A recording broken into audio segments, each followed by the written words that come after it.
Welcome to another puzzle, another mystery.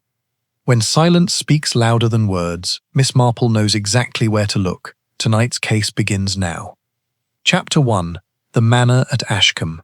The village of Ashcombe had a way of keeping its secrets close, folded into the mist that rose each morning from the water meadows and settled, like a grey shawl, over the roofs of the cottages. It was the sort of place where nothing ever happened, and everyone was rather proud of the fact, for it left them free to speculate endlessly about the one thing that had never been explained: the locked gate at Rosewood Manor. The gate stood at the far end of the kitchen garden, half swallowed by ivy. Its iron bars rusted the colour of dried blood. No one now living could say with certainty who had locked it, or why, though the older villagers remembered a time, some 40 years past, when it had stood open, and the path beyond it had led, so they said, to a little stone folly, where the Rosewood children once took their tea. Then, quite suddenly, the gate had been shut, and it had stayed shut through 2 coronations, a war, and the slow decline of the family that owned it. On a chill morning in April, Miss Charlotte Rosewood came down to breakfast to find her housekeeper standing very still at the morning-room window, staring out across the lawn with an expression Charlotte could not immediately name. "Mrs. Bibby, is something the matter?" Agnes Bibby turned. She was a composed woman, not given to starts, and so her pallor alone was enough to bring Charlotte across the room. "The garden gate, Miss Rosewood," she said. "Tom found it standing open this morning, wide open, and no one able to say how." Charlotte set down the cup she had not yet had occasion to drink from. She was 71 years old, thin as a reed, with the upright carriage of a woman who had spent a lifetime being told to sit up straight. For a moment something moved behind her pale eyes. Not quite fear, but its elder cousin, dread long anticipated. "Show me," she said. They went out together into a garden still silvered with dew, past the rose beds that gave the house its name, to where the old wall ran along the eastern boundary. The gate was indeed open, swung back on hinges that ought by all rights to have seized fast with rust decades before. Beyond it, dimly visible through a screen of bramble and overgrown yew, a path wound away into shadow, a path that had not been walked, so far as Charlotte knew, since before her father died.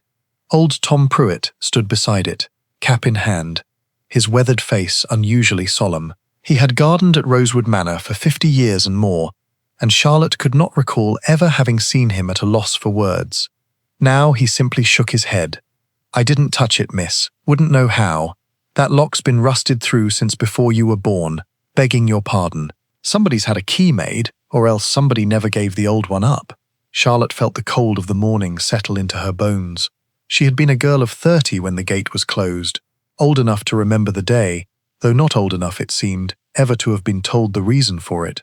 Her father had simply announced one autumn evening that the eastern garden was no longer safe, that the path was to be left to itself, and that the gate was to be locked and the key given to no one.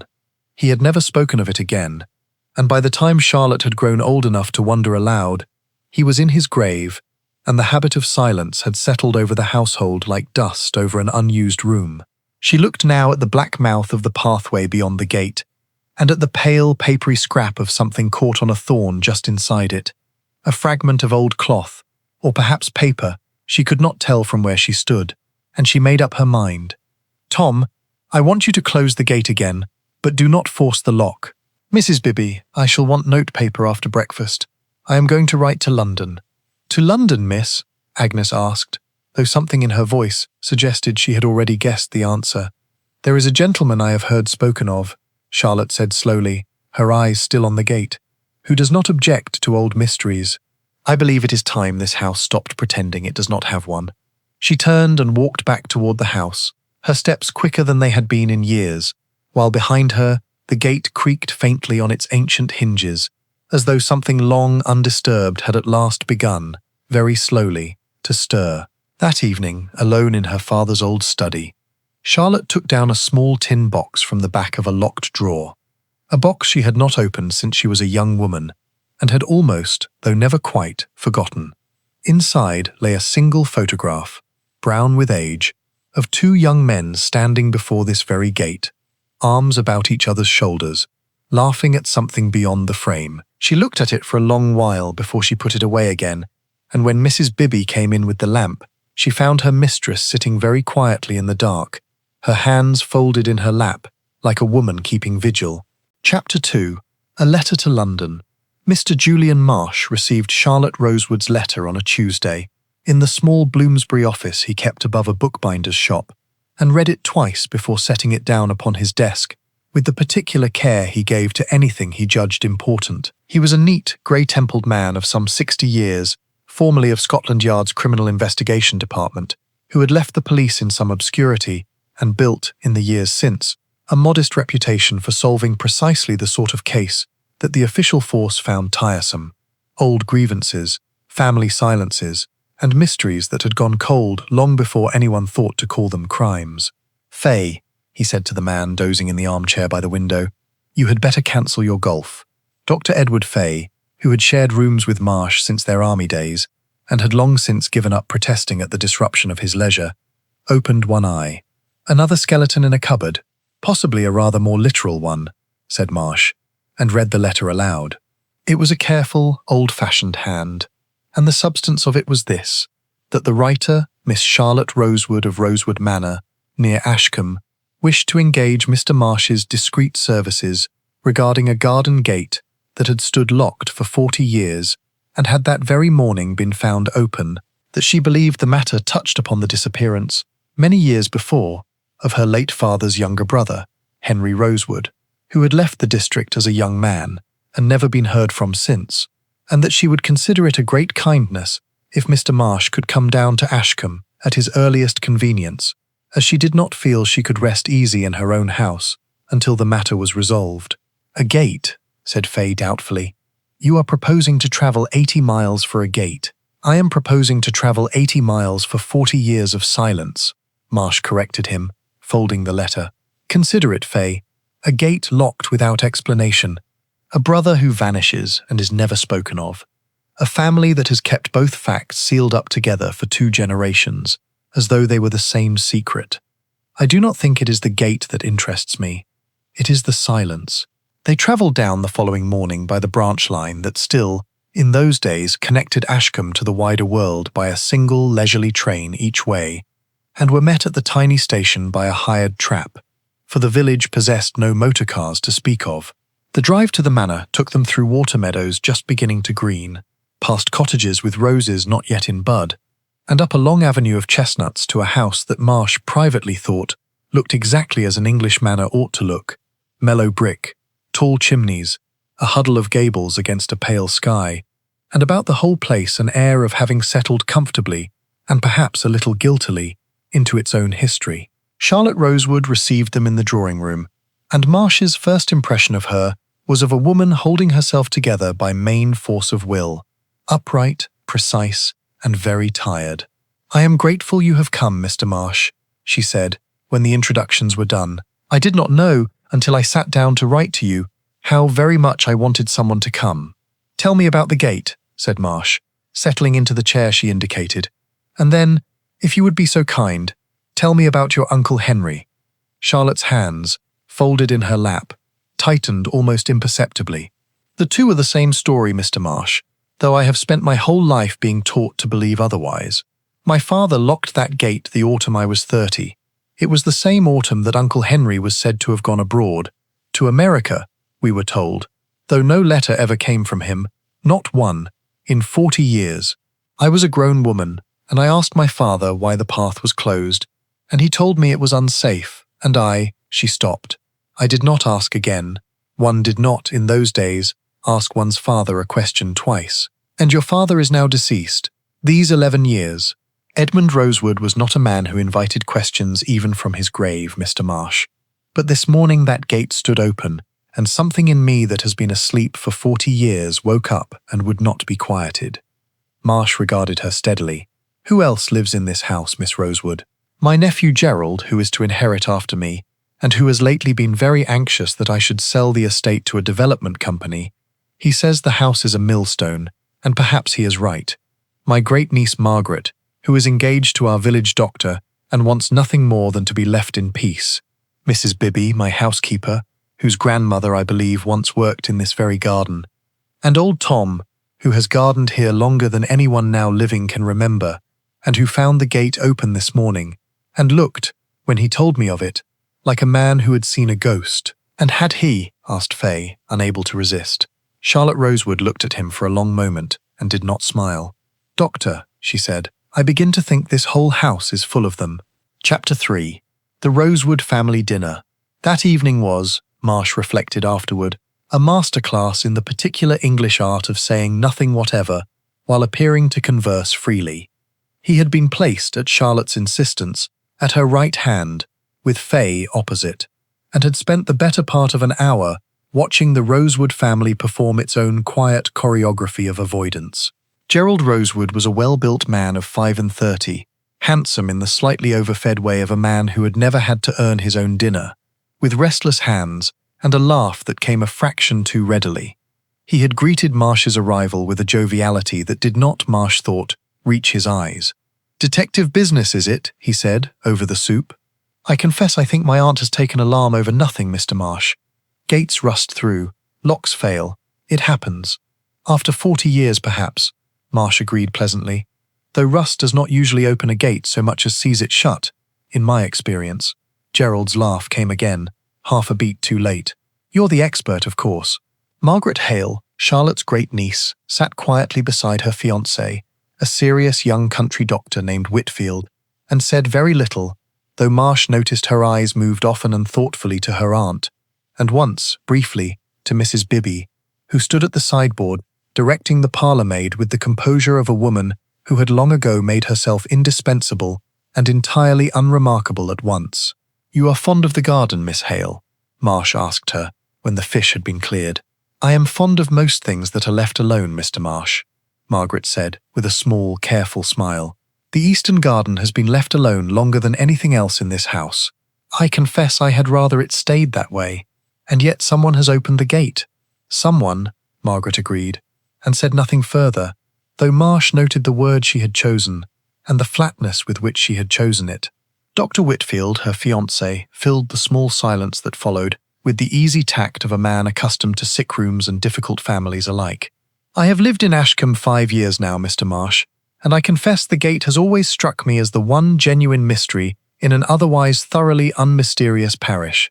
My patients speak of it the way other villages speak of a headless coachman, with great relish, and not the smallest expectation of ever learning the truth." "And what do you make of it yourself, Doctor?" Marsh asked. Whitfield considered the question with evident care.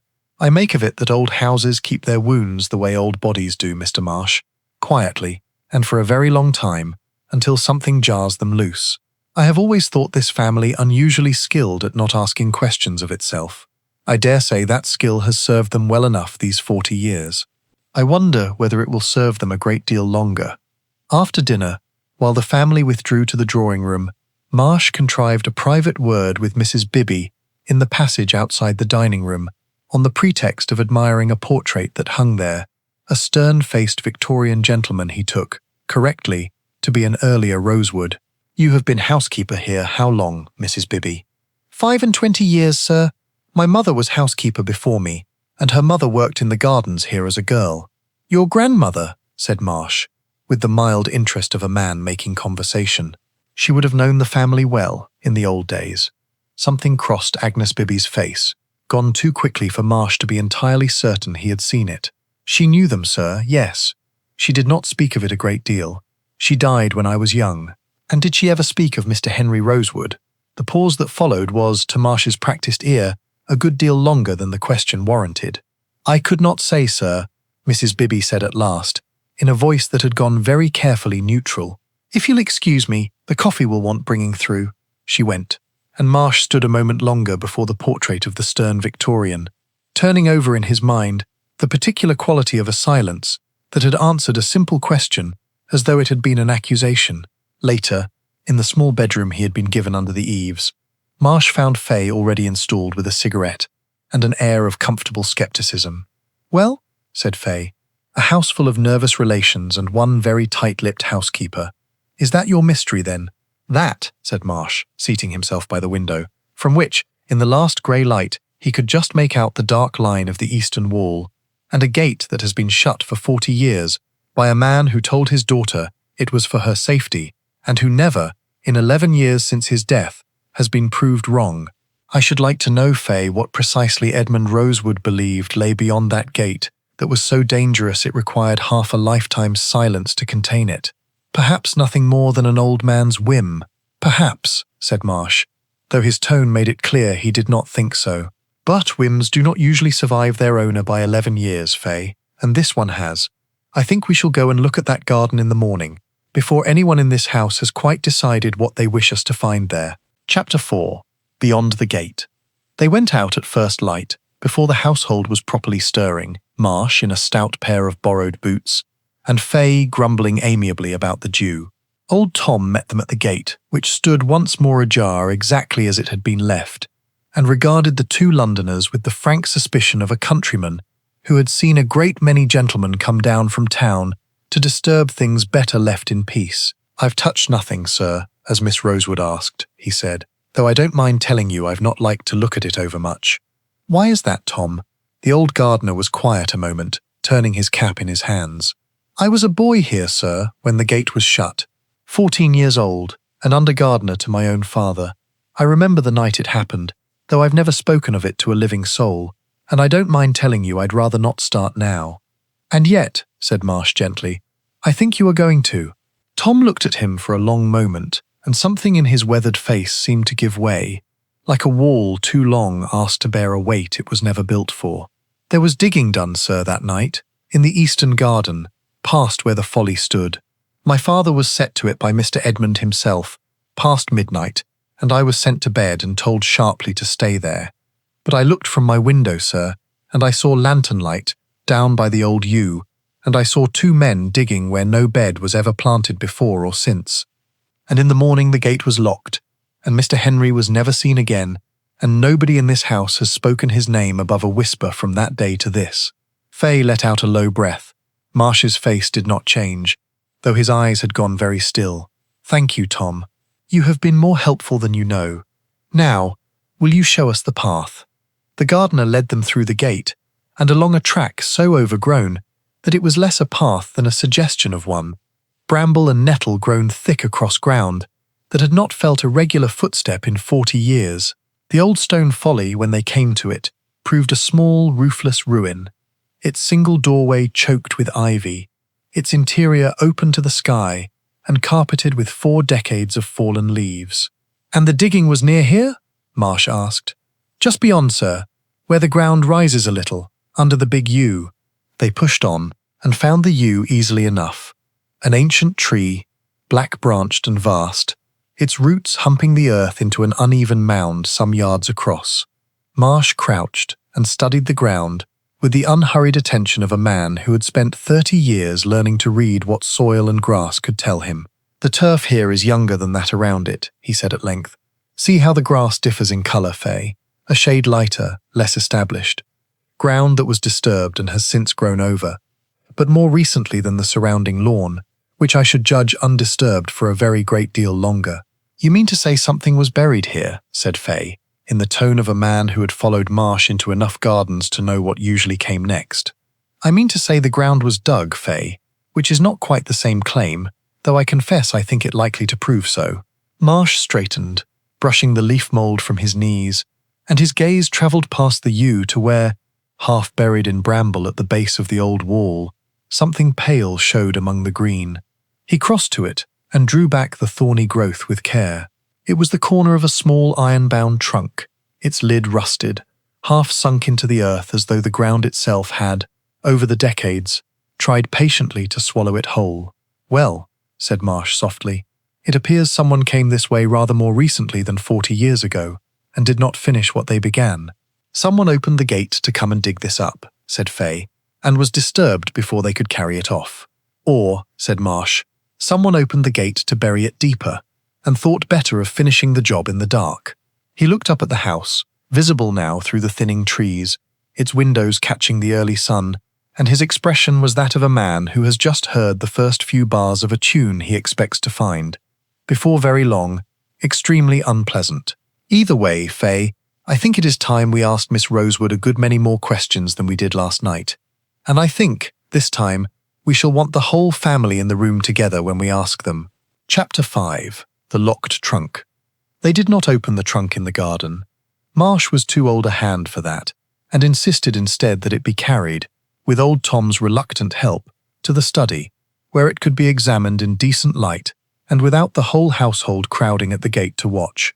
It was heavier than its size suggested, and the lock, though rusted, gave way easily enough to the slim tool Marsh carried for such occasions.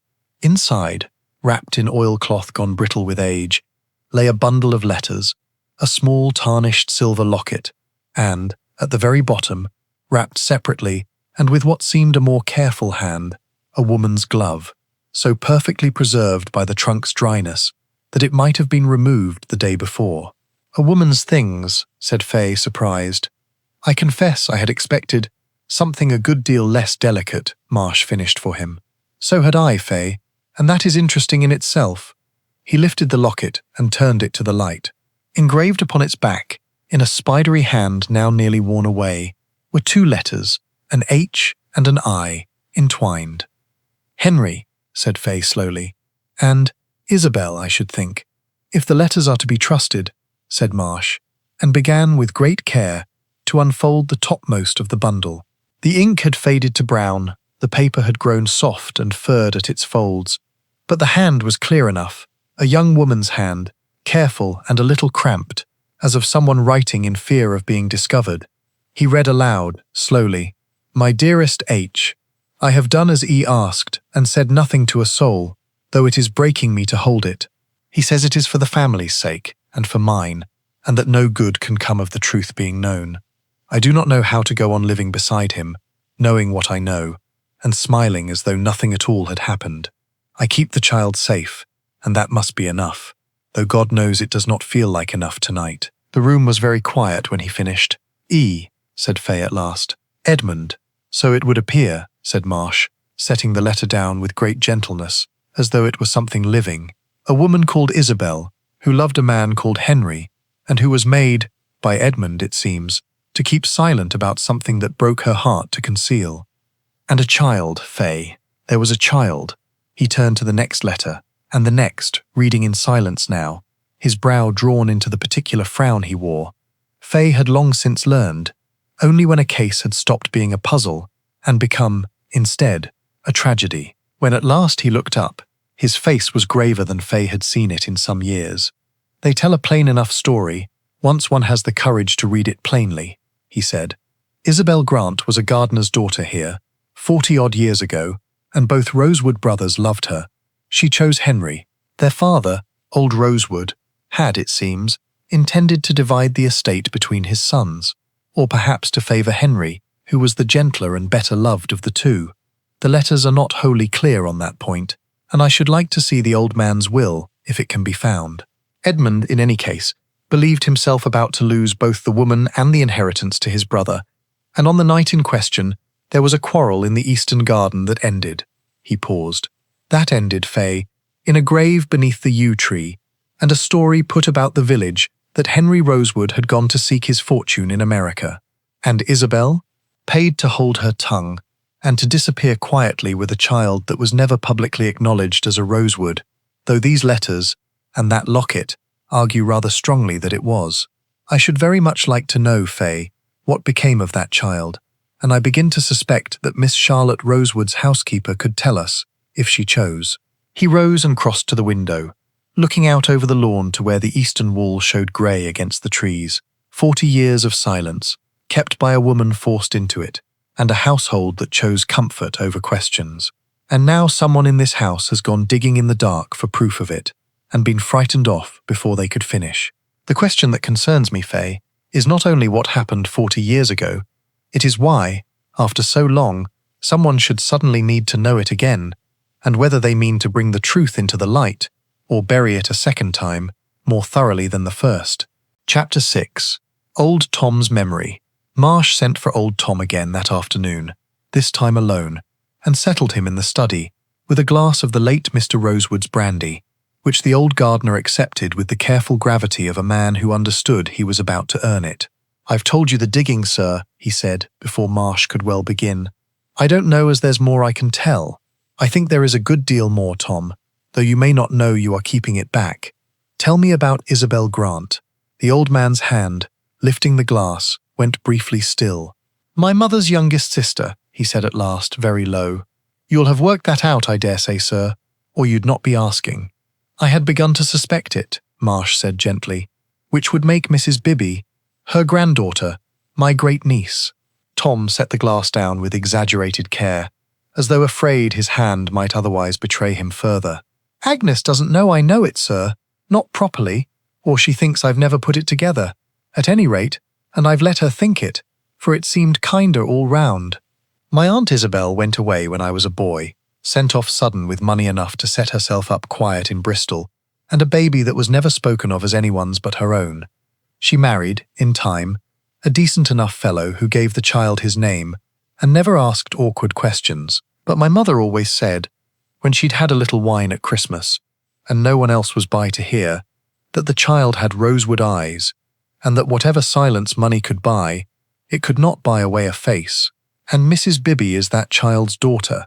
Aye, sir, Isabel's granddaughter, and Henry Rosewood's great-granddaughter, though not a soul in this house but you and I think, has ever said so plainly." Marsh sat back, turning this over. How did Agnes Bibby come to be housekeeper at the very house whose silence had cost her family so dear? "She came looking for work, sir, some 25 years back, and I'll own I never asked her too closely what she knew of the connection, nor she me.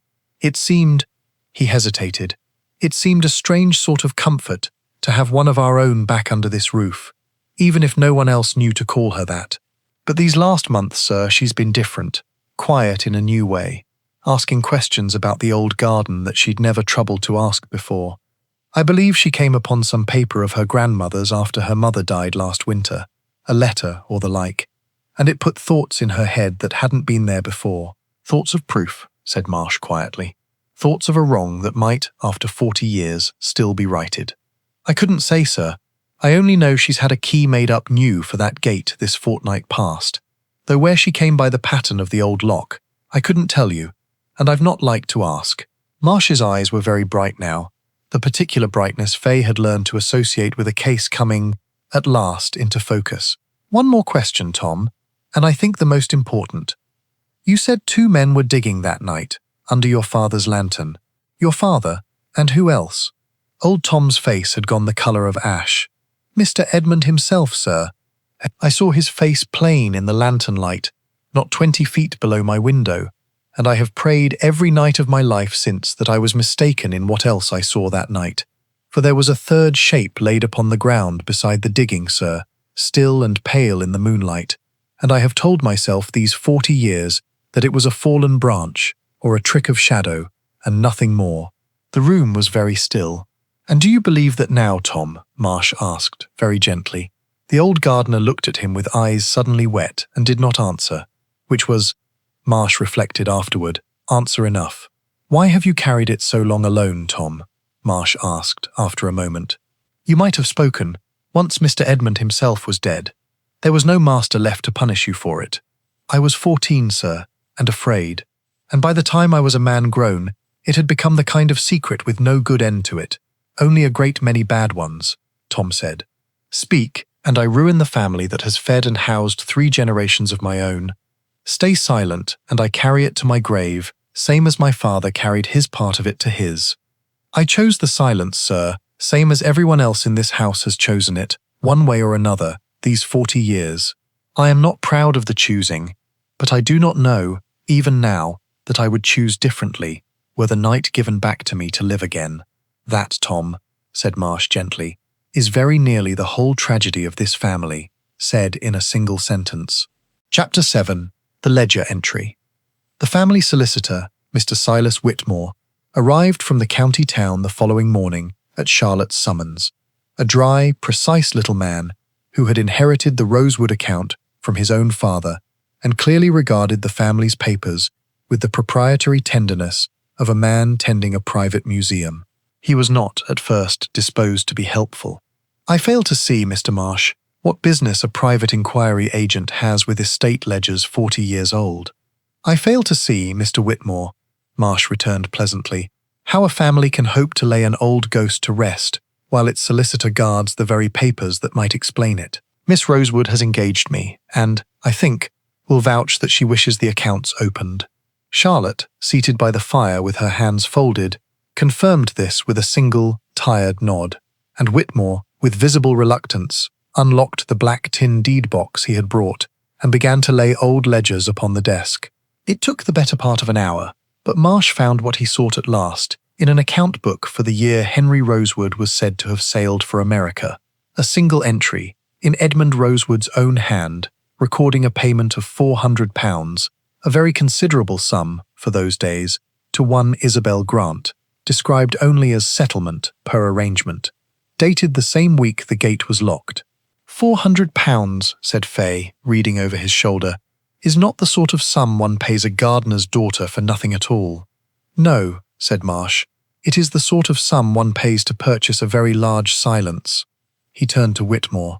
Is there a will on record for old Mr. Rosewood, Edmund and Henry's father?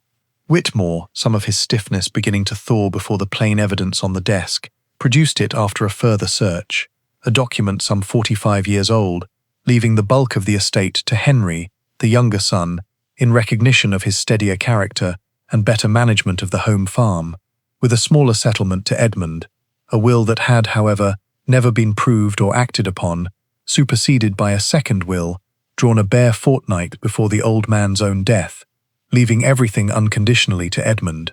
The second will was drawn very close to the father's death, Marsh observed. Do you know the circumstances, Mr. Whitmore? My own father handled it, Whitmore admitted slowly, as though the words cost him something. There are notes. I have never had occasion to examine them closely, I confess, in 40 years of holding this office, though perhaps I ought to have done. He records that old Mr. Rosewood was much distressed in his final illness, and that Edmund attended him constantly in that last fortnight, while Henry was often from home.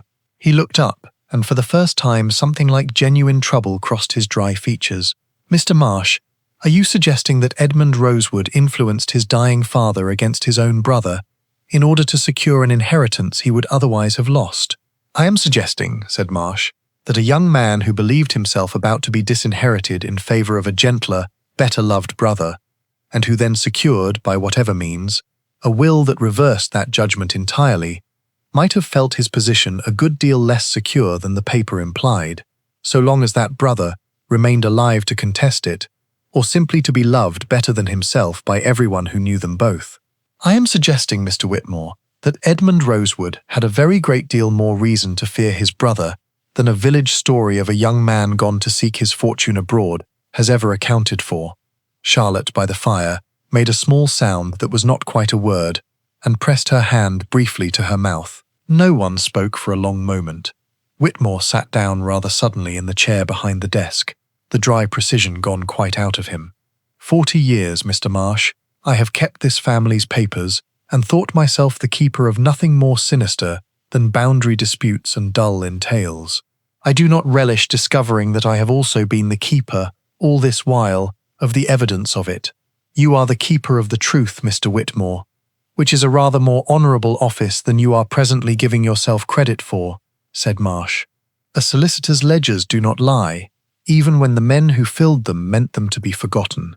I think, said Marsh at last, gathering the ledger and the will together with great care, that we have very nearly the whole shape of it now.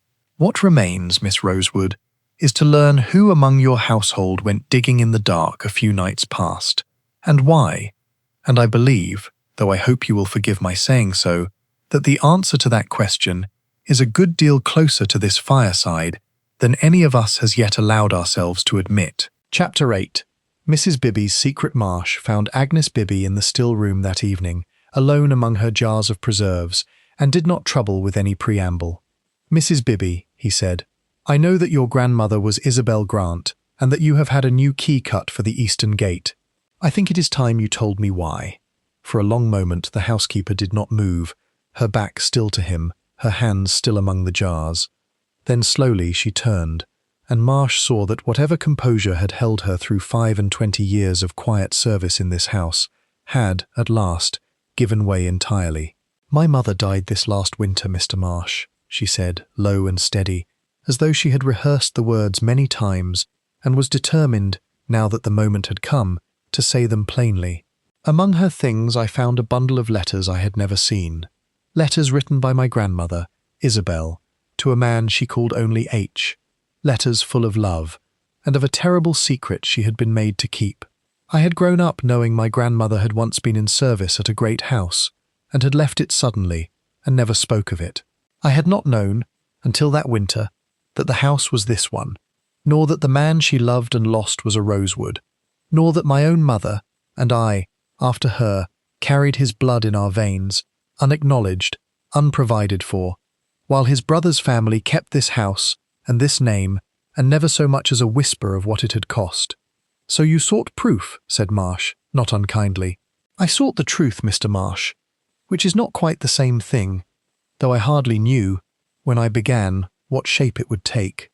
My grandmother's letters spoke of the Eastern Garden, and of a night she could never bring herself to describe in full, only to say that Edmund had made her promise silence for her own safety and her child's. I found, among her things, a rough sketch of the old lock, drawn from memory, I think, in her last years, as though she meant one day to go back and see for herself what lay beyond that gate. I had a key made from it, foolishly perhaps, but I could not rest until I had looked. I went out in the night, a fortnight past, and I found the trunk half buried beneath the yew, exactly where her letters seemed to hint it might be, and I began to dig, and were disturbed before you could finish. Agnes's composure cracked at last, and she pressed a hand briefly to her eyes. I heard someone coming along the path, Mr. Marsh, a light moving among the trees, and I lost my nerve entirely. I left the gate open in my haste and did not go back, though I have thought of nothing else since. I meant no harm to this family. I meant only to know, at last, whether my grandmother's grief had been for a lie or for a truth, and to see whether there was, anywhere in this house, proof that could give her, and my mother, and myself, some claim to being what we have always secretly known ourselves to be. "Who did you see on the path that night?" Marsh asked. "For I do not think it was old Tom, who I believe knew nothing of your errand until you told him, or were told by him, only after the fact." The housekeeper hesitated, and for the first time looked genuinely afraid. "I could not swear to it, Mr. Marsh. It was dark, and I did not stay to look closely. But the shape I saw was a man's, and heavy-set, and moving with more haste than an old man like Tom could manage, and I have wondered, since, though I have hardly let myself think it plainly, whether it was Mr. Gerald." Marsh was silent a moment, turning this over. "Mrs. Bibby, I do not think you have done anything so very wicked in seeking your own history, however unwisely you went about it. But I must ask you plainly, did you know, before that night, what lay in the trunk you sought? Did you know of a grave beneath that yew tree?" Agnes met his eyes steadily, and there was, beneath her fear, something that might almost have been relief at being asked outright. "My grandmother's letters spoke of a grave, Mr. Marsh, though she never named whose. I have wondered these 3 months whether I was digging for proof of my own birthright, or for the bones of the great-grandfather I never knew I had. I confess I no longer know which discovery I dread more." Chapter 9. Gerald's motive. Gerald Rosewood received Marsh in the billiard-room, a cue in his hand, and a great deal too much ease in his manner for a man, Marsh privately thought, who had spent the last 2 days avoiding any private conversation whatever. "You wish to speak with me, Mr. Marsh? I confess I'm rather at a loss to know what use I can be. I've told you already I think this whole business a great fuss over a rusted lock.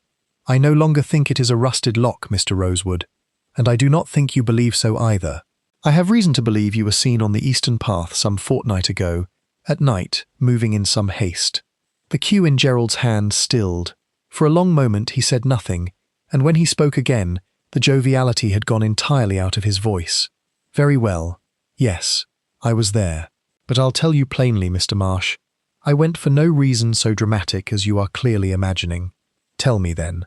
Gerald set down the cue and moved to the window, his back to the room, and when he spoke it was in the flat, hurried tone of a man ridding himself of a weight he had carried too long alone. "I have been negotiating, these 6 months past, to sell this estate to a development company. Houses, Mr. Marsh, a good sensible number of houses, on land that does this family no good whatever, standing empty and half wild as it is. My Aunt Charlotte will not hear of selling while she lives, and I do not blame her for her sentiment, but I am a practical man, and this house eats money we do not have. The company's surveyors were to walk the whole estate a fortnight past, including the eastern garden, which has not been properly surveyed in living memory because no one has held the key to that confounded gate. And you did not want the surveyors to find what might lie beneath the yew tree. Gerald turned, and his face, Marsh thought, held less guilt than a sort of exhausted honesty. I did not know what lay beneath the yew tree, Mr. Marsh, not for certain, only that my father, before he died, once told me in his cups that the eastern garden held a Rosewood secret that must never come to light while the family held the estate, and that I was to see the gate stayed locked whatever became of the rest of the place. I took it, God forgive me, for nothing more than an old man's morbid fancy about a family scandal, a runaway marriage perhaps, or a child born out of wedlock. I went out that night to see for myself what state the ground was in before the surveyors came, meaning only to satisfy myself there was nothing there to embarrass us, and to have the worst of the undergrowth cleared quietly beforehand if there was, and found the ground already disturbed. I found a trunk half dug from the earth, and a woman's shape bent over it in the dark, and I confess, Mr. Marsh, that I turned and ran like a boy frightened by a ghost story, and have not had one whole night's sleep since. I did not know it was Agnes. I did not stay to look. I told myself, in the days after, that I had imagined the whole thing, and I have been trying to believe that lie ever since, because the alternative, that there is something buried in this garden that my own father charged me to keep hidden at any cost, has frightened me a great deal more than any development company ever could. Marsh studied him for a long moment. Do you know now what your father meant, Mr. Rosewood? Gerald's composure, such as it was, broke at last. I am beginning to be very much afraid that I do, Mr. Marsh, and I would give a great deal not to. He sat down rather heavily upon the edge of the billiard table. Tell me plainly, is it what I think? Did my grandfather, did Edmund, I think, said Marsh, with the particular gentleness he reserved for the moment, a case ceased to be a puzzle in another man's eyes, and became, instead, the ruin of his own family, that we shall know the whole of it very shortly, Mr. Rosewood, and I think it will go a good deal easier for everyone in this house if the truth is spoken plainly among you, rather than left to be dug up piecemeal, in the dark, by frightened people acting alone. I mean to gather the household tomorrow evening, and I should be glad if you would be present, and prepared, whatever is said, to hear it as a man, rather than as an heir with a sail to protect. Chapter 10. The Skeleton in the Garden. It was arranged, with Charlotte's grave consent, that the ground beneath the yew should be properly opened the following morning, in the presence of the local doctor, Whitfield, Margaret's fiancé, who undertook the office with a steadiness that did him credit, and under Marsh's careful direction.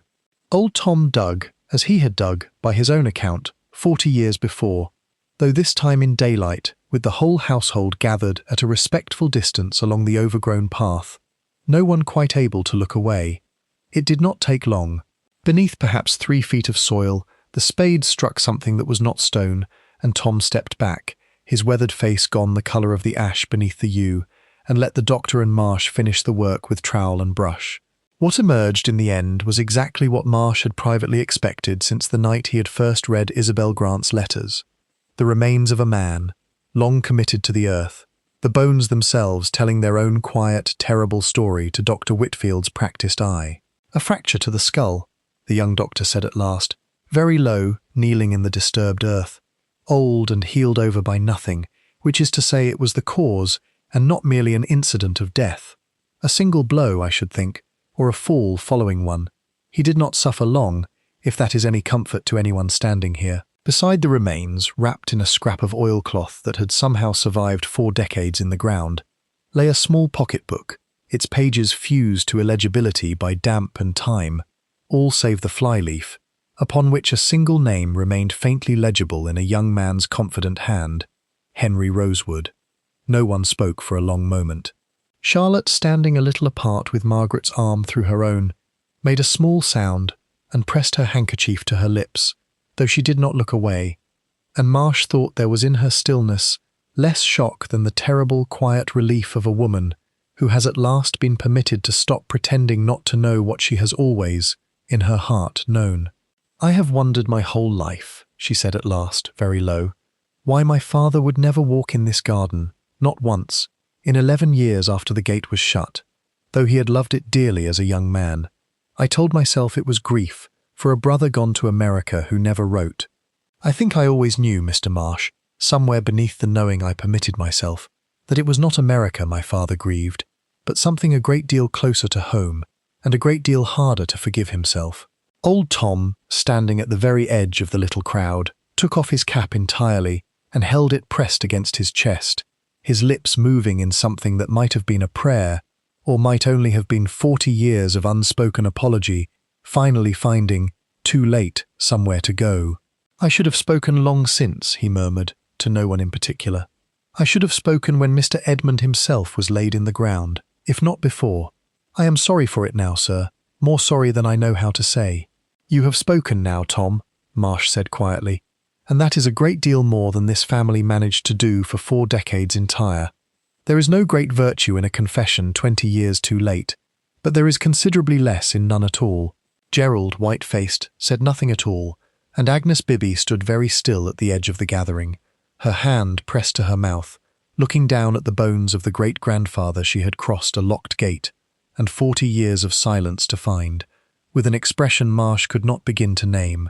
Grief, certainly, but something else beneath it too, something that might, in time, become a kind of peace. "We shall need to inform the coroner, of course," Marsh said quietly, "and the proper authorities, in the fullness of time. But I think, Miss Rosewood, that before any of that is done, this household owes itself one evening of plain speaking, so that what has been found here today is understood by everyone in its true shape, rather than left to harden, as it did once before, into a silence none of you can afford to keep a second time." Charlotte looked at the small disturbed patch of earth beneath the ancient yew, and then, for a long moment, at each of the faces gathered around it in turn, her nephew, her great-niece, her housekeeper, her old gardener, as though seeing them, all at once, in some new and unwelcome light. "Tonight then, Mr. Marsh," she said at last, her voice steadier than Marsh had yet heard it, "I find I am very tired of this family's silences. Let us have done with them, once and for all." Chapter 11. The Confession. They gathered that evening in the drawing-room, the curtains drawn against the dark, a fire lit though the night was not especially cold, as though the household craved its light more than its warmth. Charlotte sat nearest the hearth, upright as ever, with Margaret beside her. Gerald stood by the window, unable to settle. Agnes Bibby, at Charlotte's own quiet insistence, sat among the family rather than serving them, a small, strange dignity restored to her at last, and old Tom stood just within the door, cap in hand, as though uncertain whether he belonged among the family or the servants, and finding, that evening, that the distinction had ceased to matter. "I think," Marsh began when they were settled, "that you have most of the facts already, from one source or another, though perhaps not yet assembled into their proper order. I will give you that order now, and I ask that no one interrupt until I have done, for I think this family has interrupted the truth quite long enough." He set out the whole of it, plainly and without embellishment, old Mr. Rosewood's first will, favouring the gentler Henry, Edmund's fear of losing both estate and Isabel to his younger brother, the second will, drawn in the old man's failing final fortnight, under circumstances that would never now be proved, but could be reasonably guessed, the quarrel in the eastern garden on an autumn night 40-odd years before, the single blow, whether struck in fury or in the desperate scramble of a fight neither man had meant to end so, that Dr. Whitfield's examination could not and would not attempt to characterize as more than it could prove, the digging done by lantern light, father and son together, old Tom's father sworn to silence, as Edmund himself must have been sworn, in his own heart, to a silence he would keep the rest of his life, the £400 paid to Isabel Grant to take her unspoken knowledge, and Henry's unacknowledged child, far from Ashcombe forever, and the gate, locked that same week, and never opened again in Edmund Rosewood's lifetime. When he had finished, the room was silent for a long moment, broken at last by Charlotte's voice, low and very steady. "I did not know all of it, Mr. Marsh, not in the shape you have given it, but I think I have known its weight for a great many years, without ever letting myself see its face. My father was not a cruel man in the small ways of daily life. He was gentle with me, generous to the village, careful of his tenants. But he carried something that never let him rest, and I understand now what it was. I do not think I can forgive him for what he did, but I find, strangely, that I can pity him for what it cost him to live with it for the rest of his days, because I do not believe, from all I remember of him, that he ever forgave himself either. "And what of us?" Gerald asked, his voice unsteady. "What is any of us to do with this, now it is known?" "You are to do what your family failed to do 40 years ago," said Marsh, not unkindly. "You are to speak of it plainly, provide Henry Rosewood the proper burial that was stolen from him, and acknowledge, before the law and before this village, that Agnes Bibby's grandmother was not merely a gardener's daughter paid to disappear, but a woman wronged by this family, whose descendants have every right to know, and to have known, exactly who they are." Charlotte turned to Agnes, and for a long moment the two women looked at one another, mistress and housekeeper, and something else besides now, that neither of them had words for yet. "Mrs. Bibby," Charlotte said at last, "I cannot give you back the 40 years my father's silence cost your family. I do not know that any settlement I could make would be equal to it. But I should like, if you will permit me, to try, and I should like, before anything else, for you to know that you are welcome in this house, not as its housekeeper only, but as what you are, a Rosewood, whatever the law has to say about it, and kin to every person in this room."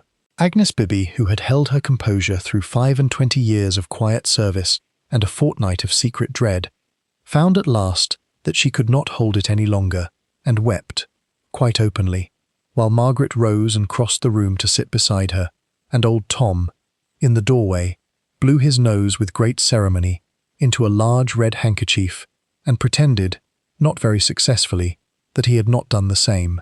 Chapter 12. Resolution. At Rosewood. Henry Rosewood was buried, 6 weeks later, in the churchyard at Ashcombe, beside the grave of the father whose fatal will had set the whole tragedy in motion, and beside a small new stone that Charlotte had ordered cut for Isabel Grant as well, though Isabel herself lay in a Bristol churchyard many miles away and would not be moved. Charlotte had judged, and Marsh privately agreed, that a memory could keep its rightful place beside a grave, quite as truly as a body could.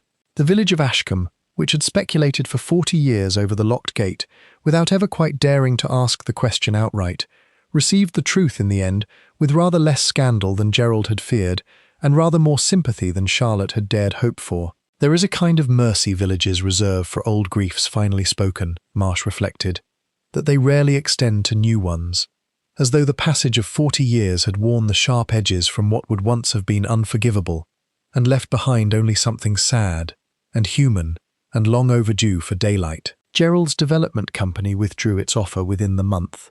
No one, it transpired, cared to build houses upon ground so recently discovered to hold a grave, whatever comfort that same discovery had brought the family that owned it. And Gerald himself, somewhat to Marsh's surprise, appeared more relieved than disappointed by the collapse of the sale. "I find I no longer want to be rid of the place, Mr. Marsh," he admitted, on the morning Marsh and Fay at last prepared to return to London. "I wanted to be rid of its silences, I think, without knowing that was what I wanted. And now that they are spoken, the house itself seems a good deal less of a burden." Agnes Bibby remained housekeeper at Rosewood Manor, by her own choice, though Charlotte had pressed upon her, and the family solicitor had with some reluctance arranged a settlement that acknowledged, in law as well as in name, her descent from Henry Rosewood, and her rightful share in whatever small comfort the estate could still provide. She had wept again, Marsh was told, when the papers were signed, though Margaret said it was a different kind of weeping altogether from the sort in the drawing-room that first evening. The kind, she said, that a person does when a weight is finally set down rather than newly discovered. "You solved it very quickly in the end," Fay observed as their trap carried them back down the long chestnut avenue toward the station, the manor's gables dwindling behind them into the morning mist. A gate, a trunk, some old letters, and 40 years fell open like a book. "It was never a difficult case, Fay, in the sense the newspapers mean when they use that word," Marsh said, watching the water meadows unfold beside the lane, green now with a spring the eastern garden had waited 4 decades to properly see again. There was no clever criminal to outwit, no elaborate scheme to unpick. There was only a family that had mistaken silence for peace. for so long that they had forgotten the two were not the same thing at all. My part was very small. In the end, I only asked the questions that a frightened old woman, a guilty gardener's boy grown old, and a housekeeper seeking her own history had each been waiting 40 years for someone to ask them plainly. "And the gate?" Faye asked. "Will it stay open now, do you think?" Marsh considered this a moment, his eyes on the last glimpse of Rosewood's chimneys before the lane curved away behind a stand of elms. "I should think so, Faye. I understand Miss Rosewood means to have the old folly cleared and the path properly laid again, and to plant roses along the eastern wall where the yew now stands as a kind of quiet memorial. A house does not truly heal, I think, until the rooms it has been afraid of are opened again to ordinary daylight, and I fancy that garden has waited long enough for its share of that." The train, when it came, carried them away from Ashcombe through meadows bright with the ordinary business of an English spring, and Marsh, watching the fields go by, found himself thinking not of the bones beneath the yew, nor of Edmund Rosewood's 40 years of private penance, but of Agnes Bibby's face as she had stood, that last morning, in the newly reopened garden, her hand resting lightly upon the young rose bushes Charlotte had already begun to plant, a woman who had spent a fortnight digging for the worst of her family's secrets, and found, in the end, rather more of its grace than she had ever dared to hope for. It was not, Marsh thought, the sort of ending the newspapers cared to print, but it was, he had come to believe, over 30 years of unlocking other people's silences, very much the sort of ending that mattered most. Not the naming of a guilty man long since beyond any earthly justice, but the quiet, unremarkable mercy of a family finally permitted to stop pretending and to grieve together in the light.